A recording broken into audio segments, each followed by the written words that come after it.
Tea Partiers who are controlling the Republican Party stated, and what's this guy's name?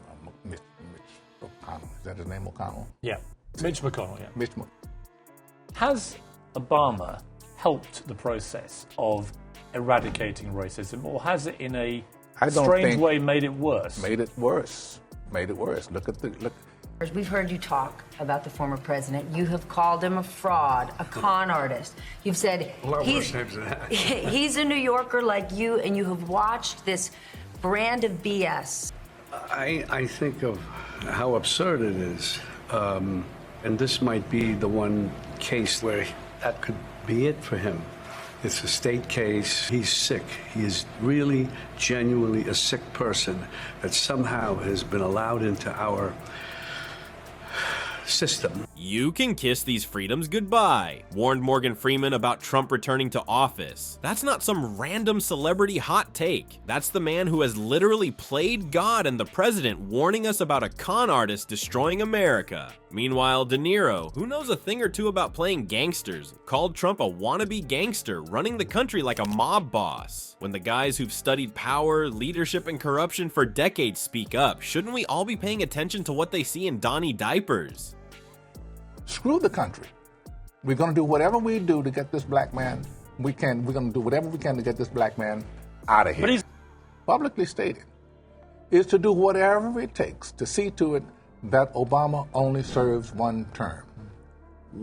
What is that? What underlines that? Before we move on, I'd like to ask you a small favor. If you appreciate this content, please take a second to like this video and subscribe to the channel. Over 98% of you watch the videos without subscribing. It costs you nothing, but it makes a huge difference to us. So, did you click the subscribe button? Great. Thank you so much. Now, back to the video. What happens when two of America's most respected actors decide they've had enough of the Don's nonsense? Cultural whiplash, that's what. On one side, you've got Morgan Freeman and Robert De Niro, literal Hollywood royalty. On the other, a reality TV host whose signature move was pointing at people and yelling, "You're fired," while dramatic music played. Not exactly a fair fight, is it? Let's be real about the mismatch here.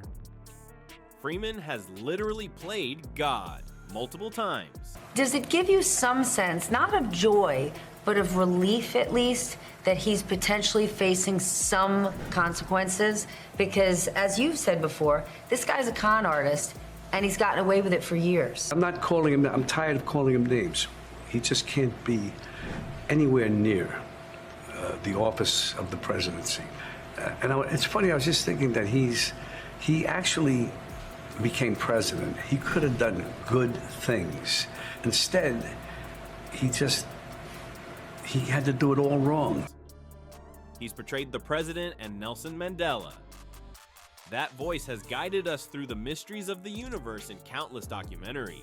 Meanwhile, De Niro has spent decades portraying complex leaders, gangsters, and men of power with psychological depth that would make Freud take notes. And then there's Trump. While these acting legends were mastering their craft and studying the human condition, the Orange Menace was slapping his name on steaks, vodka, and fake universities. He wasn't studying leadership, he was practicing his pouty face for the Apprentice cameras. What makes their criticism hit different isn't just their fame, it's their expertise. When De Niro says Trump operates like a mob boss, that's coming from a guy who's portrayed some of cinema's most iconic gangsters. He knows the patterns, the psychology, the power plays. He's not just throwing shade, he's making a professional assessment. It's like having a master carpenter look at your DIY table and say, "Yeah, that's gonna collapse." Freeman's gravitas makes his warnings even more chilling. This isn't some random celebrity Twitter rant. This is the voice that has narrated America's greatest moments, now telling us we're in serious trouble. When Morgan Freeman says we're in one of our most perilous periods, it hits different because we've spent decades associating that voice with wisdom and moral authority. Unlike the parade of celebrities who jump on political bandwagons for clout, these two have spent over 50 years carefully building reputations for thoughtfulness. They don't speak out for attention, they speak out despite knowing the attention will be uncomfortable. What's particularly delicious about this whole situation is Trump's desperate hunger for Hollywood approval. For a guy who pretends to hate liberal elites, he sure does crave their validation. Having two of the industry's most respected figures not just criticize him, but systematically dismantle him, that's gotta sting worse than his spray tan in a rainstorm. When the man who's portrayed Travis Bickle, Jake LaMotta, and Vito Corleone calls you a gangster, it's not just an insult, it's a professional diagnosis. De Niro's takedown of Trump hits differently because he spent his career dissecting the minds of power-hungry men with dangerous tendencies. It's like having a veteran meteorologist tell you a storm is coming. You pay attention. Unlike your typical celebrity who tweets vague political opinions before promoting their latest perfume line, De Niro gets downright surgical with his Trump critiques. During a televised interview, he straight up called Trump like a gangster, adding that we're in a terrible situation under his leadership. The man who brought mob bosses to life on screen recognized the same patterns in the Oval Office, and he wasn't about to stay quiet. What makes De Niro's criticisms so remarkable is how they transcend typical partisan bickering. He's not just complaining about tax policy or health care. He's warning Americans about a fundamental threat to our institutions. Political analysts have noted how De Niro compares Trump to clowns who weren't taken seriously until they became vicious dictators. That's not just celebrity hot air. That's a man genuinely terrified for his country's future. The Tony Awards aren't typically known for political manifestos, but in 2018, De Niro couldn't contain his concern. He famously stepped up to the microphone and shouted "Fosh Trump" to a shocked audience. This wasn't just some random outburst, it was De Niro using his rare moment in the spotlight to sound an alarm bell about where he saw America heading.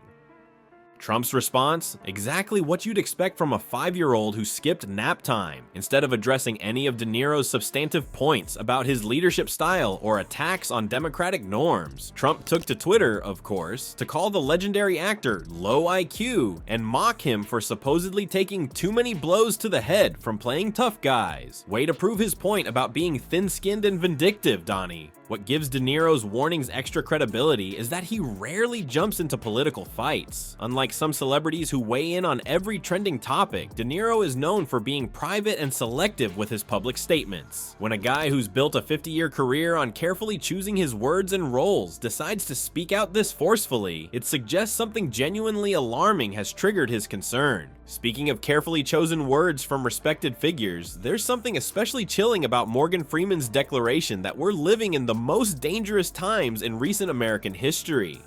When the voice that has narrated everything from penguin migrations to presidential biopics sounds the alarm, perhaps we should all pay attention. Unlike other Hollywood stars who comment on every political hiccup for social media points, Freeman has maintained a deliberate distance from partisan squabbles throughout his career. This makes his decision to speak out against the Orange Menace particularly notable. It's like when your super quiet neighbor suddenly starts yelling about a fire. You don't question if there's smoke, you grab the extinguisher. What makes Freeman's criticism so devastating isn't just his celebrity status, it's the surgical precision with which he identifies the core problem. Freeman didn't waste time on Trump's tacky gold toilets or weird obsession with crowd sizes. Instead, he went straight for the jugular, pointing to the denial of truth all over the place as the fundamental threat to our democracy. When the man whose voice literally explained how the universe works tells you someone's relationship with reality is broken, that's not just another celebrity hot take. The gravity in Freeman's warning stems from how he frames the stakes. This isn't just about which team wins the next election. Freeman explicitly connects Trump's behavior to Lincoln's warnings about democracy perishing from the earth. That's not typical Hollywood hyperbole. That's a man who spent a lifetime studying American history, expressing genuine concern for our nation's survival. What's particularly telling is Trump's unusually subdued response. The same guy who immediately fires back childish insults at anyone criticizing his fake tan or tiny inauguration crowd has kept suspiciously quiet about Freeman's warnings. Instead of his usual direct attacks, Trump has merely lumped Freeman's criticisms under the vague umbrella of liberal propaganda. Almost as if even Trump knows better than to directly confront someone with Freeman's gravitas. Freeman explained his motivation for speaking out with characteristic directness. I felt I had to do something, say something about it, to go on record. There's no fancy political calculation there. just a citizen concerned enough about democracy's future that remaining silent feels like failing his country. It's the same straightforward moral clarity that has defined his most beloved characters. So here's the thing about Trump's response to these Hollywood legends. It's exactly what democracy experts have been warning us about. While he was busy calling De Niro names and avoiding Freeman altogether, actual political scientists were nodding along saying, yep, that's exactly the threat we've been talking about.